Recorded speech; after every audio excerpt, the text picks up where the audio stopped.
မင်္ဂလာပါမင်္ဂလာပါဒီကတော့ကျွန်တော်တို့ coffee ဖြောတာ coffee set သိဝယ်ထားတဲ့အတွက် coffee ရိုက်မှာဖြစ်ပါတယ်ဒါကတော့ကျွန်တော်ရဲ့ designer မတ်ထပ်ပါ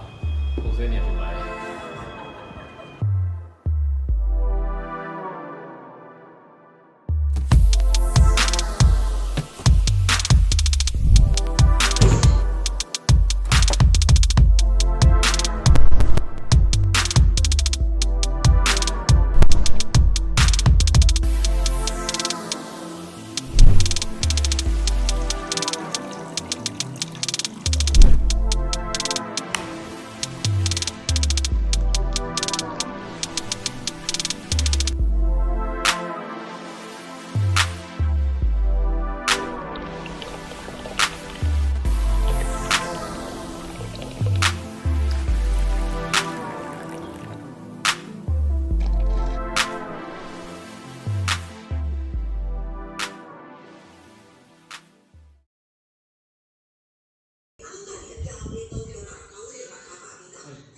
ဒီဟာပြီးရပုံစံဒီမျက်လုံးနှလုံးလုံးကြည့်ဒီမျက်နှာလေးတွေအကုန်လုံးအောက်ကိုစိုက်နေဆိုရင်ဒီမျက်လုံးတွေကိုကြည့်လိုက်ရင်ဒီလိုချစ်တဲ့ကိုကြည့်ရအောင်အောက်ကိုကြည့်ရအောင်အောက်ကိုကြည့်တယ်အဲ့ဒါမျိုးပဲညားတယ်